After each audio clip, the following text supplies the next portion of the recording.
Hi, Richard. Thanks for joining me today. I wanted to talk to you and do an interview with you because I understand that you're doing something very interesting with regard to the COVID-19 influenza and with training. So, firstly, for people who don't know you, could you tell me a little bit about who you are? Yep.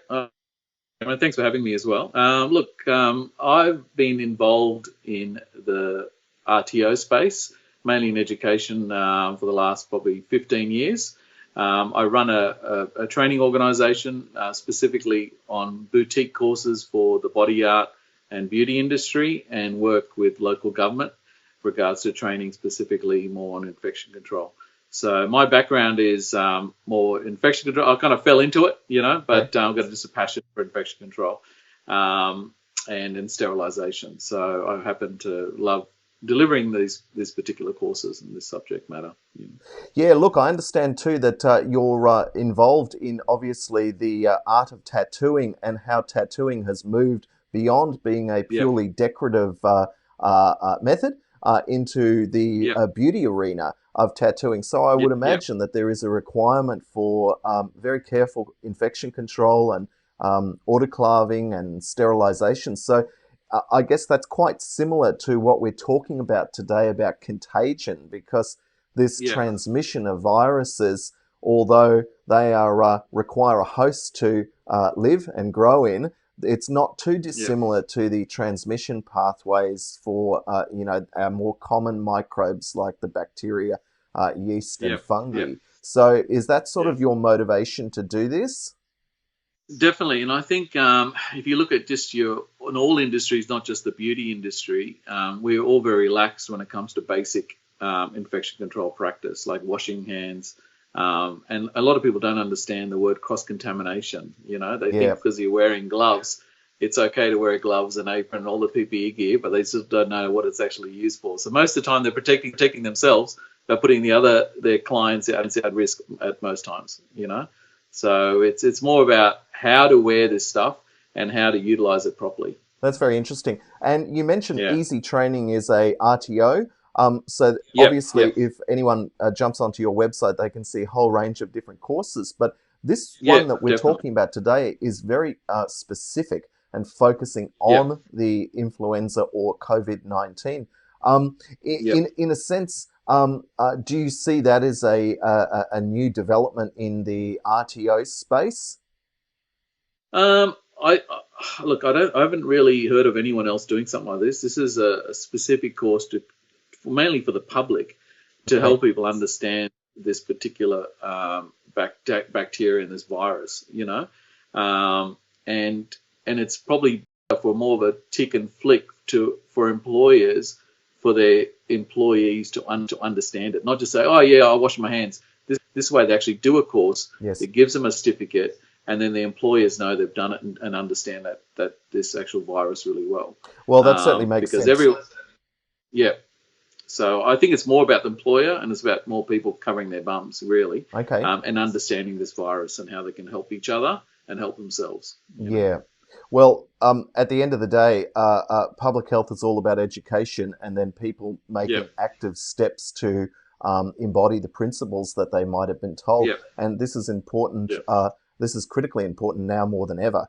Uh, I Yep. think that the speed with which the COVID-19 infection rates are occurring around the world is very alarming. And I think Yep. too that the analogies that are being made with classic influenza are severely underquoting and underplaying the potential impact of Yep. this infection. Um, I Yep. guess when we think of classrooms, we think of actually people turning up to a location and sitting on seats and essentially being lectured to. Yep. What are you doing with different modalities of course delivery? Well, I think we're going to be focusing more on online delivery. A lot of our courses are online, and Okay. then looking at our face to face time. And because of some of the stuff is hands on, so it's really hard to with this what's going on at the moment. It's really hard to deliver that side of it because it is a practical side that they need to understand, especially using autoclaves and all that kind of thing. But But saying that, we have got a range of courses that are online and easy for people to do while they are in quarantine mode, if so, you Oh, know. yeah, look, I'm sure that that's going to be a very significant reality for many people after they stop watching Yep, Netflix and reading books and that yep, sort of thing. People are yep, probably going to attempt to use the time for yep, something other yep, than scrolling through social media. So I can imagine that yep, education is going to be maybe a positive outcome of any type of yep, self quarantine that people may yep, have to abide by. I guess yep. now, with specific reference to the infection control surrounding COVID-19, when do you anticipate that this course is going to become available? Well, we're hoping to have it ready by early next week, or end of Wow. this week, early next week. So it's looking really good at the moment. And look, a lot of the information is information that's out there, but just put in one spot and delivered very simply and very easy for people to understand. You know, That makes so sense. a lot of good video, yeah, a lot of video content, just basic stuff from teaching people how to wash their hands properly. Sure. You know, than people saying it or writing that you need to wash your hands or stating that through the media, because you're getting all these, every channel you put to, there's something going on in all the media through radio and TV. And so I think people are getting all of these mixed messages. So this is just really simplified things to make it easy for people to understand, to help them protect themselves and their families and their work colleagues and things like that. Richard, that's very well put. It's certainly of a Yeah, concern to me too that the media education is, in a sense, soundbite education. So it's well-meaning and yeah, well-intentioned. It certainly flag yeah, falls that element needs to be considered by the public. But how you yeah, actually implement that beyond the 1, 2, or 3 minute style content that we see on our news yeah, channels, that's really the yeah, key question, because people need to yeah, know practically how they can protect themselves, care for their yeah, families, and yeah, not spread more misinformation. definitely. Yeah, 100%. Now, I know that you participate in a lot of roundtables and educational forums and practical meetings with a lot of councils Yeah, surrounding yeah. environmental health. Could you tell me a little bit about where you see the role of the environmental health officers, whether that's mandated currently by their local Yeah. councils or whether the individuals concerned are just even thinking about this? Where do you sort of see that whole council-based education coming into play? Yeah, well, I think, see, the council side of it is quite tough for them because they're all limited budgets these council have, and a lot of the environment health officers are not just focusing on skin pen, but they're focusing on the food, then mosquito outbreaks, and so on and so on. They have Sure. to look after a lot of different aspects of their role. So I find it when they're actually focusing on skin pen, and they don't really understand a lot of it because they don't have that much experience. So I've Okay. been doing some training, in-house training with them, to helping them understand how to use autoclaves and sterilizers, and to understand the infection control practice and really look at the cross contamination that happens within a lot of these skin pen businesses within the beauty and the cosmetic and the body art industries. Well, look, that's Um, really important because certainly what we're seeing for the epidemiology of COVID-19 transmission, that it yeah, appears to be much more of an infection risk for older persons. yeah, And I would imagine that the demographic for, the demographic for one part of the tattooing industry is probably going to be more youth focused, at least yeah, in marketing yeah, perspective. And so there could yeah, be an element of individuals thinking, well, look, it's not going to happen to me. Um, yeah, but I can imagine that you're very well aware of people of all yeah. ages getting tattoos for a range of reasons apart from just decorative. Definitely. Yeah, 100%. And I think, look, looking at the young people can still be a carrier and Yeah, still pass it on to a bit older. And that's the absolutely. risk, you know? Yeah. A lot of the younger people are thinking, you know what, I'm young, it's fine. They're only mainly for people from 65 up. No, but you could be the carrier and pass it on to someone in your family or a neighbor or a friend, or a client maybe, without, Absolutely. And I guess that's the great positive of a course like yours is that, in a Yep. sense, you are targeting a particular demographic, which Yep. is going to be beneficial just due to the fact that it's targeted. Yeah. Yeah. Definitely. 100%. Yeah, that's very So, and I'm really exciting. excited. Look, Yeah. I bet you are, because I Yeah. guess people have been saying to me as a microbiologist, you seem very despondent about some of the data, and conversely, you seem quite excited by some of the Yeah. papers that I've been reading. And Yeah. realistically, there are elements of validation of a lot of the modeling that has been done for years Mm. about virus transmission that is now Yeah. playing out on the world stage, which is definitely Yeah. terrifying. And I'm extraordinarily empathetic about what this means on a Yeah. person to person basis.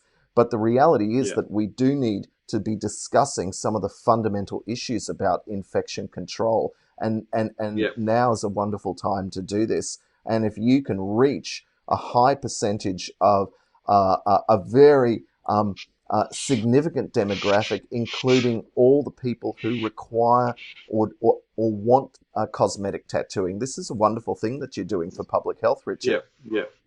Definitely. And we're going to be even passing on to the hospitality industry. So I'm going to be talking to key hotel groups about this course to pass it on to their actual staff. Listen, Because that's that's important. massive, massive. Yeah. Wow. So anyone dealing with tourists, anyone coming in, I think this is a really good opportunity for them. A Well, certainly good people course have for been them to do. saying to me that once people start getting better like this, looking like they're getting better in China, well, then that means that it's over Yeah. for that country. And I think that people are Yeah. mistaking the fact that virus transmission goes in waves.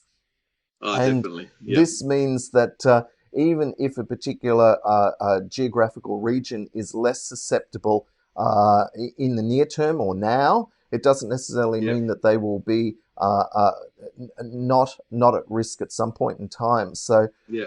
the educational messages do need to get out there. And I guess with an online course, you have the ability to continually update that and change it, don't you? Definitely. And we can update, change it, we can evolve with new information. And the good thing about this course being online, we can market it to the world. So Sure. anyone can do this course, That's a very good idea. So Look, it's it good. sounds like the Yeah. course will be uh, uh, easier to complete in the now rather than maybe even Yeah, 3 or 4 definitely. months from when we know even more. 100%. Yeah, this needs to be done right now. I wish I could have it live right now. Now, where So, can people follow up with you specifically, and yeah. then with your RTO, your company? Well, they can go to our Facebook page, which is just Easy Training, EZE Training, and they could follow us there, as well as we've got a Facebook page called Infection Control Expert, where we're going to actually be putting a link there to directly to get into this course. So, which is going to be good. It's going to be a very low price course as well, so it's going to be very affordable. Oh, that's important too. So Yeah, that's really, really good to know. Listen, Richard, thank you for telling me all about what you're doing to proactively add to the educational content and dialogue that's going on in yeah, Australia. I know that the government is currently planning on providing some timely information on this, which I'm sure you're going to absorb into your course as well. I yeah, think that the academic literature is moving so quickly. I'm yeah, very pleased to see that the majority of the open source and peer reviewed journal publishers are making their content accessible and not yeah, behind paywalls. So this does mean that the dissemination of accurate information is more likely to diffuse into the community. But at the end of the day, it's going to come down to the messaging that people like you undertake yeah, to take this yeah, information to the community. Otherwise, we yeah. will be left with soundbite type education, which also won't Oh, be a definitely. great thing. Yeah, yeah, 100%. I agree totally. Wonderful. Listen, Richard, thank you Yeah. for your time this morning. No And worries. Thanks for having me. I will be playing this or broadcasting this tomorrow. So I Yeah. hope to have this out around about certainly before midday tomorrow on Yeah. our Cool. website. on Facebook, Yeah, and then fantastic. later it'll be on YouTube. So I wish you well, and Excellent. you've got a lot of work ahead of you, and Yeah, stay well and safe. And I'll look forward to undertaking the course myself. yeah, fantastic. Thanks, Cameron. I really appreciate your help, mate. Okay, bye for now. See ya. Bye. Thank you. Bye. Bye.